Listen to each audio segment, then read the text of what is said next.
Welcome बच्चों, online classes में आप सभी का स्वागत है। और बच्चों, आज हम लोग बात करेंगे क्लास 8 की वर्कशीट नंबर 21 के बारे में, जिसके जो आपके सामाजिक विज्ञान की पुस्तक, इतिहास की पुस्तक, जिसका पाठ 5 जब जनता बगावत करती है से संबंधित है।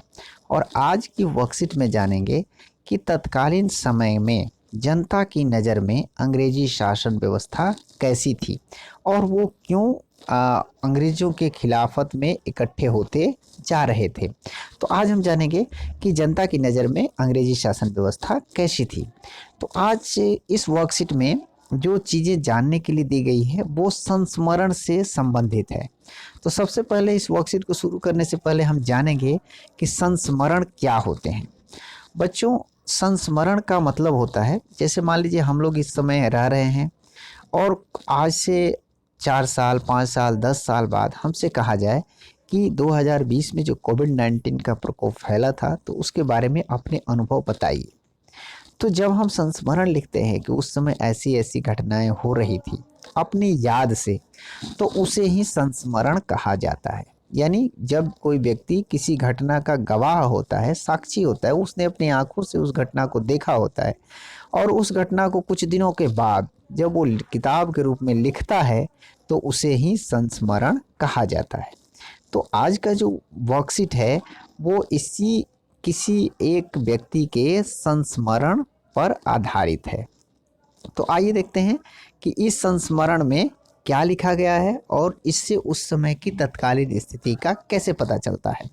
तो शुरू करते हैं और देखते हैं। सब पहला टॉपिक 84 नियमों की सूची।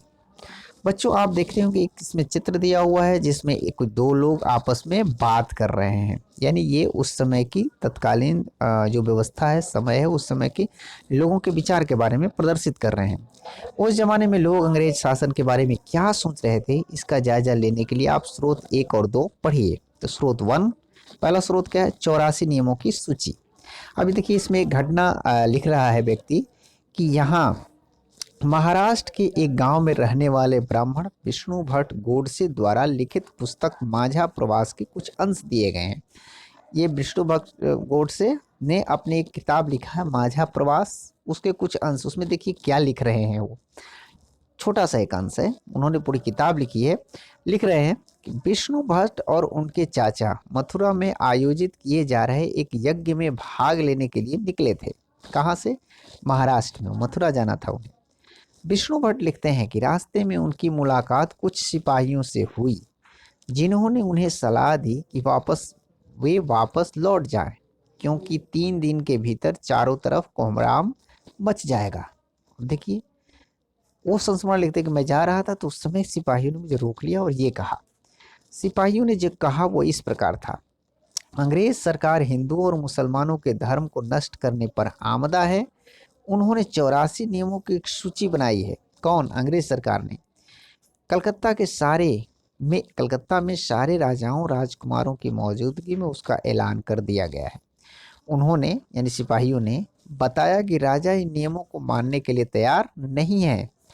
उन्होंने अंग्रेजों के घातक परिणामों की चेतावनी दी है। राजाओं ने कहा है कि वे अगर ये नियम लागू कर किए गए तो भारी उथल पुथल मच जाएगी।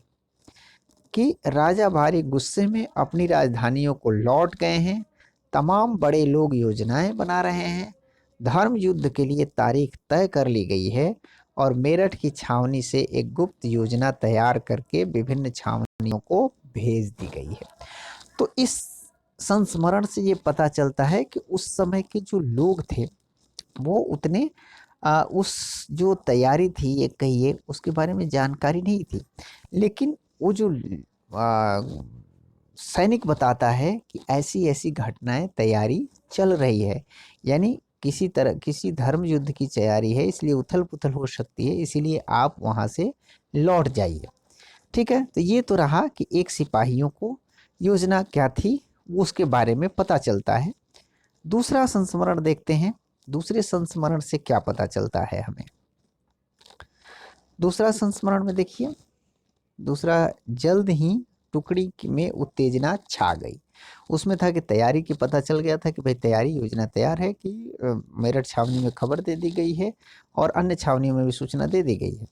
अब दूसरा संस्मरण करता है, उस दौर की एक और झलक सूबेदार सीताराम पांडे के संस्मरणों से मिलती है। उस समय के वो सिपाही थे, सूबेदार सीताराम पांडे थे, जो बंगाल नातिवेग आर्मी में सिपाही के तौर पर 1812 में भर्ती हुए थे और 1860 में सेवानिवृत्त हुए थे। उन्होंने बगावत को दबाने में अंग्रेजों की मदद की। हालांकि उनका बेटा भी विद्रोहियों के साथ था और अंग्रेजों ने उसे सीताराम के आंखों के सामने ही मार डाला था। सेवानिवृत्ति के बाद उनके कमान अफसर नॉरगेट ने उन्हें अपने संस्मरण लिखने के लिए प्रेरित किया। देखिए, अंग्रेज का जो कमांडर था वो कह रहा है कि आप संस्मरण लिखो जो जो आपने देखा है। सीताराम ने 1861 में अवधी भाषा में अपने संस्मरण लिखे, जिसका नॉरगेट ने अंग्रेजी भाषा में अनुवाद किया। देखिए, यहाँ अंग्रेज कमांडर का बहुत बड़ा रोल है और उसका नाम था फ्रॉम सिपाही टू सूबेदार, सिपाही से सूबेदार तक के नाम से प्रकाशित करवाया। सीताराम पांडे के संस्मरणों का एक अंश इस प्रकार था। देखिए उसमें क्या लिखा है उन्होंने उस किताब में। मेरा मानना है कि अवध पर हुए कब्जे से सिपाहियों के भीतर गहरा अविश्वास भर गया था और वे सरकार के खिलाफ साजिशें रचने लगे थे। अवध के नवाब और दिल्ली के बादशाह के नुमाइंदों को सेना की नब्ज जानने के लिए पूरे भारत में भेज दिया गया। उन्होंने सिपाहियों की भावनाओं को और हवा दी। उन्होंने सिपाहियों को बताया कि विदेशियों ने बादशाह के साथ कितना बड़ा धोखा किया है। उन्होंने हजार झूठ गढ़ डाले और सिपाहियों को अपने मालिकों यानी अंग्रेजों के खिलाफ बगावत करने के लिए उकसाया ताकि दिल्ली में बादशाह को दोबारा गद्दी पर बैठाया जा सके। यहाँ आप देख रहे होंगे ये कह रहा है कि सिपाहियों में ऐसा कुछ था नहीं, बल्कि कुछ लोगों ने इनको उकसाया है। तो ये एक तरह से सीताराम पांडे जो संस्मरण लिख रहे हैं वो कहीं ना कहीं अंग्रेज जो अफसर थे उससे प्रभावित होकर के उसको खुश करने की तरफ से लिख रहे हैं, ताकि एक इस पक्ष को रखा जा सके कि इसमें अंग्रेजों का ज़्यादा दोष नहीं था। अब देखिए आगे, उनकी दलील थी कि अगर सिपाही मिलकर काम करें और इन जो सुझावों पर अमल करें तो सेना ऐसा कर सकती है। संयोग से इसी समय सरकार ने हर एक रेजिमेंट में कुछ लोगों को नई राइफल के इस्तेमाल का तरीका बताने के लिए अलग अलग छावनियों में भेजा। इन लोगों ने कुछ समय तक सिपाहियों को प्रशिक्षण दिया। इसी दौरान न जाने कहां से यह खबर फैल गई कि इन राइफलों में इस्तेमाल होने वाले कारतूस पर गाय और सूअर की चर्बी का लेप चढ़ाया गया है। हमारी रेजिमेंट के लोग दूसरे लोगों को लिखकर यह खबर भेजने लगे और जल्द ही हर एक रेजिमेंट में उत्तेजना का माहौल बन गया। कुछ लोगों ने कहा कि उनकी 40 साल की नौकरी में सरकार ने उनके मजहब पर चोट पहुंचाने के लिए कभी कुछ नहीं किया। देखिए, ये ऐसा बता रहा जा रहा है कि कुछ सिपाहियों भी अंग्रेज के फेवर में भी थे, क्योंकि वो मानते थे कि अंग्रेजों ने हमारे किसी भावनाओं को ठेस नहीं पहुंचाया। लेकिन जैसा कि मैंने पहले ही जिक्र किया, चाहते हैं इसीलिए उन्होंने इसे कारतूस तरह कराए। अवध पर कब्जे के कारण सिपाही पहले से ही गुस्से में थे। स्वार्थी लोगों ने फौरन यह कहानी गढ़ दी कि अंग्रेज तो सबको ईसाई बनाना चाहते हैं, इसीलिए उन्होंने ऐसे कारतूस तैयार किए ताकि उन्हें इस्तेमाल करने से मुसलमान और हिंदू भ्रष्ट हो जाएं। कर्नल साहब का मानना था कि यह बेचैनी जो उन्हें साफ दिखाई दे रही थी, इस बारे भी अपने आप खत्म हो जाएगी और उन्होंने मुझे घर चले जाने की हिदायत दी। तो इस तरह से आप देखेंगे कहीं ना कहीं ये अंग्रेजी पक्ष को रखने का प्रयास था, जिसमें कमांडर के कहने पर जो सीताराम पांडे द्वारा ये संस्मरण लिखा गया।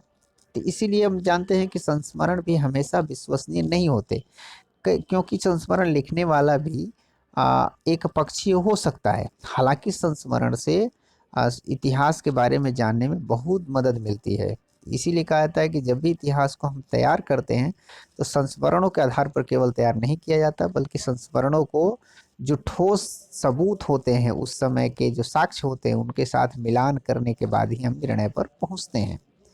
ठीक है, तो उम्मीद है आपको ये चीज़ें समझ में आ गई होंगी और आपने देखा होगा कि उस समय की स्थिति क्या थी और लोग कैसा महसूस कर रहे थे। तो आइए अब हम देखते हैं प्रश्नों के उत्तर, जिसमें 4 प्रश्न दिए हुए हैं और आइए एक एक करके प्रश्नों के उत्तर जान। पहला प्रश्न है, माझा प्रवास के अनुसार सिपाहियों ने विष्णु भट्ट और उनके चाचा को क्यों लौट जाने को कहा।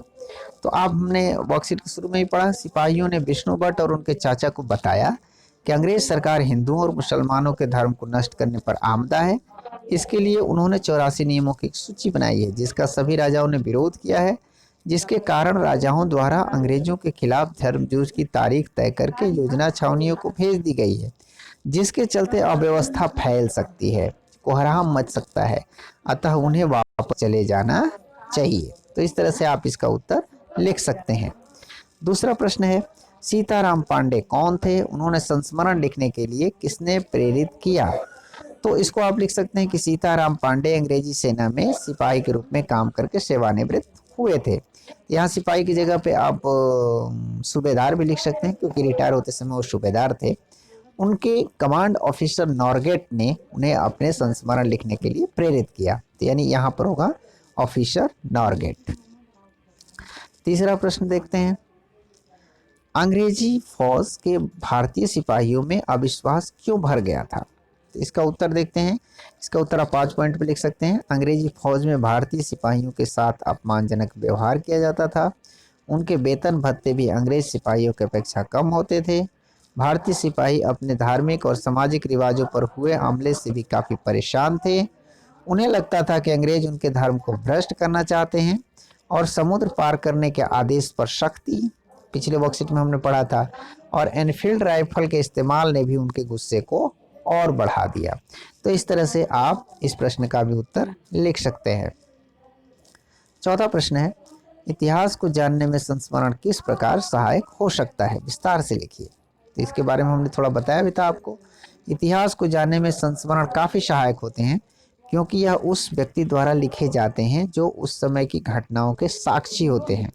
लेकिन संस्मरण की भी एक सीमा है, क्योंकि इसमें लिखने वाले का एक नज़रिया एक पक्षीय हो सकता है।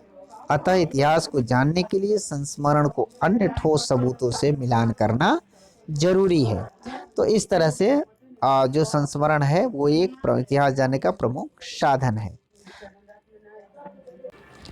उम्मीद है आपको ये वर्कशीट अच्छी तरह से समझ में आ गई होगी। तो आज देखते हैं कोविड-19 के संदर्भ में उचित व्यवहार संबंधी संदेश।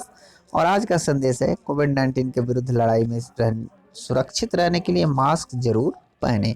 बच्चों, हम सभी जानते हैं कि हमें सोशल डिस्टेंसिंग का पालन करनी है, नियमित रूप से नाक और मुंह को ढकने वाला मास्क पहननी है तथा अपने हाथों को नियमित रूप से साबुन और पानी से धोते रहना चाहिए। ऐसा करके ही हम स्वयं का और समाज का कोविड-19 से बचाव कर सकते हैं। तो उम्मीद है ये सारी चीज़ें आप कर ही रहे होंगे। तो चलिए कॉपी कलम निकालिए और इस वर्कशीट को ध्यान से सुनिए, पढ़ने के बाद इसको करिए और करके अपने सर जी को भेज दीजिए, ताकि वो चेक कर सकें कि आपने कितना कुछ सीखा है। मिलते हैं अगली वर्कशीट में, तब तक के लिए घर पे रहें, स्वस्थ रहें, खुश रहें। धन्यवाद।